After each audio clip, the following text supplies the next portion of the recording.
വിഴിഞ്ഞം തുറമുഖത്തിന്റെ അവകാശവാദം ആർക്കെന്ന രാഷ്ട്രീയ തർക്കം നടക്കുന്നതിനിടെ മുൻ മുഖ്യമന്ത്രി ഉമ്മൻചാണ്ടിയുടെ പേര് പരാമർശിക്കാതെ മുഖ്യമന്ത്രി പിണറായി വിജയന്റെ ഉദ്ഘാടന പ്രസംഗം. മുഖ്യമന്ത്രിയായിരുന്ന ഉമ്മൻചാണ്ടിയാണ് 2015 ഡിസംബറിൽ വിഴിഞ്ഞം തുറമുഖത്തിന് തറക്കല്ലിട്ടത്. വിഴിഞ്ഞം പദ്ധതിയുടെ നാൾവഴികൾ ഓർമ്മിപ്പിച്ചെങ്കിലും ഉമ്മൻചാണ്ടി സർക്കാരിനെ മുഖ്യമന്ത്രി പരാമർശിച്ചില്ല. 2006-ൽ LDF സർക്കാരാണ് വിഴിഞ്ഞത്തിന് കേന്ദ്ര അനുമതി നേടിയെടുക്കാൻ ശ്രമം ആരംഭിച്ചതെന്ന് മുഖ്യമന്ത്രി പറഞ്ഞു. 2007 ജൂലൈ 31-ന് ടെൻഡർ ക്ഷണിച്ചു.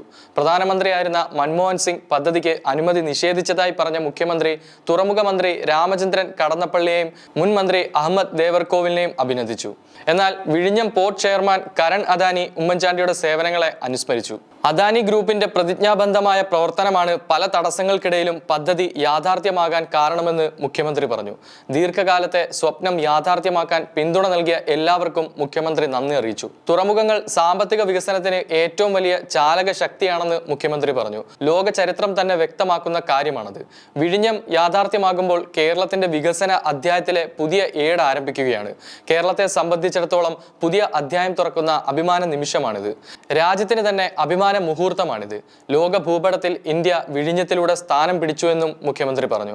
ലോകത്തെ വൻകിട തുറമുഖങ്ങളിൽ ഒന്നാണ് വിഴിഞ്ഞത്ത് യാഥാർത്ഥ്യമായിരിക്കുന്നത്. മദർഷിപ്പുകൾ ഇങ്ങോട്ടേക്ക് ധാരാളമായി വരും.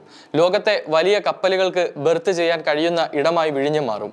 ട്രയൽ റണ്ണാണെങ്കിലും വിഴിഞ്ഞം തുറമുഖത്തിന്റെ ഓപ്പറേഷൻ ഇതോടെ ആരംഭിക്കുകയാണ്. പോർട്ടുകളുടെ പോർട്ട് എന്ന് പറയാവുന്ന വിധത്തിൽ മദർ പോർട്ട് എന്ന് വിശേഷിപ്പിക്കാവുന്ന തരത്തിലേക്ക് വിഴിഞ്ഞം മാറുകയാണ്. 2, 3, 4 ഘട്ടം പൂർത്തിയാകുമ്പോൾ 2045-ൽ സുസജ്ജമായ വിശാല തുറമുഖമായി മാറുമെന്നാണ് വിഭാവനം ചെയ്തിരുന്നത്. എന്നാൽ 17 വർഷം മുമ്പ് തന്നെ അതിലേക്ക് എത്തുമെന്നാണ് കരുതുന്നത്. 2028ഓടെ സമ്പൂർണ്ണ തുറമുഖമായി വിഴിഞ്ഞം മാറുമെന്നത് സന്തോഷകരമാണ്. 10,000 കോടി രൂപയുടെ നിക്ഷേപത്തിന് വഴിവെച്ചുകൊണ്ടാണ് ഈ വികസനം സാധ്യമാകുന്നത്.